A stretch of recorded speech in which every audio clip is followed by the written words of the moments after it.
पाकिस्तान तो चाइना के पीछे ऐसे लगा हुआ है जैसे एक लड़की के पीछे 10 लड़के लग जाते हैं। कोई अच्छी लड़की जा रही हो बेचारी रोड पे खड़ी हो जाए उसे जाने ही नहीं देते।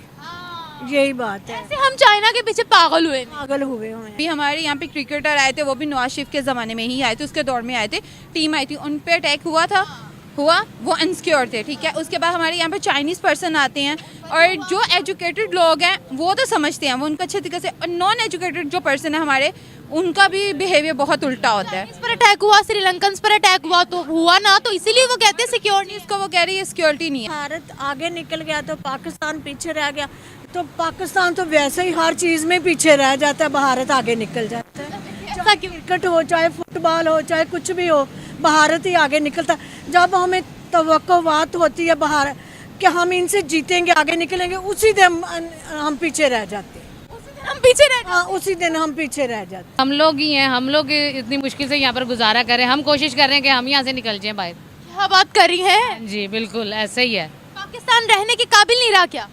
शायद समझ लें ऐसे ही है, बहुत ज़्यादा महंगाई हो गई है। नमस्कार दोस्तों, मेरा नाम अनुज धीमान और आप देख रहे हैं नेशन ग्रुप। भारत की तरक्की देखकर और दुनिया भर के जो बिजनेसमैन हैं भारत के अंदर इस समय निवेश कर रहे हैं, इसको देखकर जो पाकिस्तान की आंटियां हैं वो भी कहीं ना कहीं ये चीज़ जान चुकी हैं कि भारत तरक्की कर रहा है और हमारे दिन जो है वो लगातार खराब होते नजर आ रहे हैं। इसको लेकर दो महिलाओं ने बात की है पाकिस्तान की, तो पहले देखते हैं इनका क्या कहना है, फिर हम बात करेंगे इस वीडियो के अंदर जो बातें की गई हैं उसके बारे में। वीडियो है निमरा अहमद ऑफिशियल का। तो ये कि जो सीरियस था बंदा, उस बंदे को अंदर किया हुआ है, उसका अता पता नहीं है।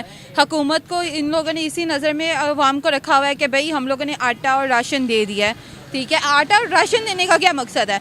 इमरान खान से नजरें हटाने के लिए, लेकिन वो तो वैसे का वैसे बरकरार है सबके दिलों में। अब राशन कहाँ मिल रहा है? गरीब बंदे को तो नहीं मिल रहा, किसी को भी नहीं मिल रहा है। इवन मैसेज दिखाने पे भी हमारे भी एरिया में आए थे, हमारे नेबर्स कुछ ऐसे थे जो नीडेड थे। हम लोगों ने खुद देखा है कि वो बंदे मैसेजेस का वेट करें, मैसेज नहीं आए। ये बताएं भारत में सारी इन्वेस्टमेंट्स क्यों आ रही है? चाइना से इन्वेस्टमेंट हटा कर भारत में लाना ये एक बहुत बड़ी चीज़ है, उनके बारे में क्या कहो?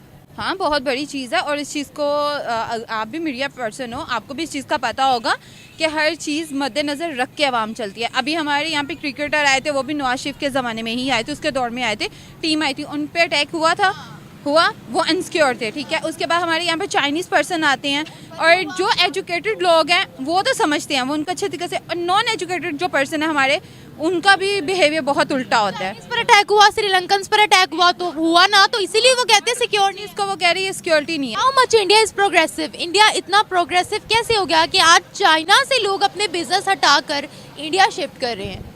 इंडिया का, यार मैं सच बताऊं, इंडिया में स्पेशली एजुकेशन, जो इमरान खान का नारा था रोटी कपड़ा मकान को छोड़ के, उसको होता था एजुकेशन। इंडिया में एजुकेशन है, उनके वो कचरा उठाने वाले भी इंग्लिश बोलते हैं, हमारे यहाँ पे कचरा उठाने वाले माँ बहन की गालियाँ निकालते हैं, ठीक है। तो वो वहाँ पे इन्वेस्टर इसीलिए आते हैं क्योंकि वहाँ की पब्लिक बहुत एजुकेटेड है, और सेकेंडली वहाँ पे इन चीज़ों को बहुत ज़्यादा प्रमोट किया जाता है। हमारे पाकिस्तान में किसी एक्टर को प्रमोट नहीं किया जाता, ठीक है, किसी सिंगर को नहीं प्रमोट किया जाता, इवन सिंगर तो खुद वहाँ जाकर काम करते हैं। बिल्कुल ऑब्वियसली। और इस चीज़ को मद्देनजर रख के मुझे तो यही लगता है कि जब तक ये चीज़ें रहेंगी, जब तक ये रहेंगे, तब तक हमारा कुछ नहीं होगा। कि अब वो चाइना को पीछे छोड़ने की पूरे ट्राई में है। इसलिए चाइना को पीछे छोड़ने की ट्राई, चाइना और इंडिया की बनती नहीं थी। आज चाइना भी इंडिया के साथ खड़ा हो गया, चाइना पाकिस्तान के साथ खड़ा होता था, अब भी इसराइल दूसरे इलाके में जो कुछ भी हो रहा है, आप इस चीज़ को देखिए, इसराइल का मुद्दा क्यों नहीं पाकिस्तान में उठाया जा रहा है? हमारे गज़ा के मुस्लिम बहन भाई हैं, उनके बच्चे शहीद हो रहे हैं, हमारी मस्जिद अक्सर शहीद की जा रही है, उस पर क्यों नहीं आवाज़ उठाई जा रही?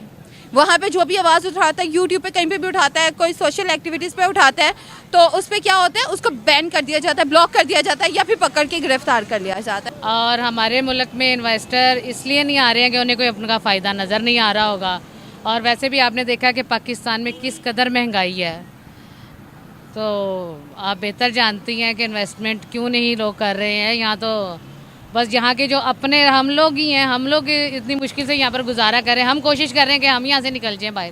क्या बात कर रही हैं? जी बिल्कुल ऐसे ही है। पाकिस्तान रहने के काबिल नहीं रहा क्या? शायद समझ लें ऐसे ही है, बहुत ज़्यादा महंगाई हो गई है। हालात तो वैसे बहुत खराब है, बहुत ज़्यादा ख़राब है। आपने बच्चों को भी पढ़ाना है, आपने घर को भी लेके चलना है, अब बड़े मामलात देखने होते हैं, तो बस आप खुद समझदार हैं कि तालीम महंगी, तालीम दिलवाओ, लाखों की डिग्रियां बाद में जॉब्स नहीं। लाखों की डिग्रियां ली हुई हैं लेकिन जॉब्स नहीं हैं, और स्किल भी है जिन बच्चों के पास, उनके पास भी कोई काम नहीं है। मुझे ये बताएगा, अगर हम भारत की बात करते हैं, दुनिया के बड़े बड़े इन्वेस्टर खुद जाते हैं उनके पास, इस बारे में क्या कहेंगे? उन्होंने अपनी आवाम को रिलीफ दिया है, भारत ने अपनी आवाम को रिलीफ दिया है और हमें कोई रिलीफ ऐसा नहीं मिला। और बच्चों को अगर पढ़ाई दी भी है सरकारी तौर पे, बुक्स वगैरह फ्री मिल रही हैं, तो वहाँ पर पढ़ाई जो मेयारी नहीं है। आपको पता है, कोई भी बच्चा, कोई भी ऐसा मुझे बता दें कि सरकारी स्कूल से निकला हो और कोई बहुत बड़ा अफसर बना हो, ऐसा नहीं है। ज़्यादातर लफंडर ही बनते हैं। सही कहा। अगर हम भारत की बात करते हैं तो भारत के इस मामले में मुझे नहीं पता है, लेकिन मुझे ये पता है कि उनकी हुकूमत उन्हें बहुत रिलीफ दे रही है। अच्छा, यानी मोदी सरकार उनके लिए काम कर रही है। जी बिल्कुल बिल्कुल ऐसा ही है। मुझे आप ये बताएगा, आज चाइना जो कि दूसरे नंबर की सुपर पावर है दुनिया में, दूसरे नंबर पर उनकी इकोनॉमी मईशत आती है, वहाँ से लोग अपनी इन्वेस्टमेंट उठा रहे हैं और इंडिया में लेकर जा रहे हैं। चाइना के बराबर आ रहा है भारत, इसके बारे में आप क्या कहेंगे? कितनी पावर दिख रही है उनकी? वो लोग अपने अवाम के साथ, अपने लोगों के साथ ऑनेस्ट हैं और हमारे साथ कोई ऑनेस्ट नहीं है कि हमारा कोई फ़ायदा नहीं चाहता। जो भी लगता है किसी चीज़ पे वो कहता है बस मेरा फ़ायदा हो जाए, बाकी जाएं भाड़ में। अब चाइना का क्या बनेगा? भारत तो हर चीज़ में नंबर ले रहा है। तो चाइना और उसके साथ में शेयर कर लिया चाइना ने उसके साथ इंडिया। चाइना ने शेयर नहीं किया। एप्पल अपनी जो सप्लाई चेन है वो उससे चाइना से लेकर इंडिया जा रहा है, मतलब चाइना में नहीं वो करना चाह रहे। हाँ, तो फिर उन्हें वहाँ से रिलीफ मिला होगा तो वहाँ जा रहे हैं ना। हमारे यहाँ से कोई कमिटमेंट अच्छी की हुई होती तो वो यहाँ आते। हमारी तरफ क्या लेने आना था उन्होंने? हमारी ना बिजली, ना पानी, ना गैस। क्या बिजली? इमरान खान एक दफा स्पीच दे रहे थे, बिजली चली गई। हाँ जी हाँ जी तो आलम है। हाँ जी, अभी गर्मियाँ शुरू हो रही हैं, फिर देखें क्या हाल होता क्या है। हाल होगा? बहुत बुरा हाल होगा। बहुत बुरा हाल होगा। ना बिजली, ना पानी, ना गैस। हाँ जी बिल्कुल पहुंच जाएंगे हम इंटरकी। बिल्कुल ऐसा ही है। अच्छा, मुझे ये बताएं, चाइना को पीछे छोड़ दिया भारत ने, तो क्या कहेंगे आप? चाइना ने पीछे छोड़ दिया चाइना को पीछे छोड़ दिया भारत ने। लग रहा है ऐसे ही होता है, नज़र तो आ रहा है, बाकी आगे देखें क्या होता है। हम कभी ऐसी सोच डेवलप कर सकते हैं अपनी? कैसी सोच डेवलप करें? कि हमारी भी कंट्री जो है वो सबसे आगे पहुंचे, हम भी बड़ी बड़ी सुपर पावर्स को बीट करें, दुनिया के बड़े बड़े इन्वेस्टर हमारे नहीं है। दुआ करें, अल्लाह करे कि कोई मौजा हो जाए। अच्छा, मौजज़े की ताक में बैठे हुए हैं हम बस। ऐसा ही है, ऐसा ही है। क्योंकि मजा है? पढ़ लिख के भी देख लिया है, स्किल भी कर लिया हुआ है, तो ऐसा कुछ हासिल नहीं हो रहा।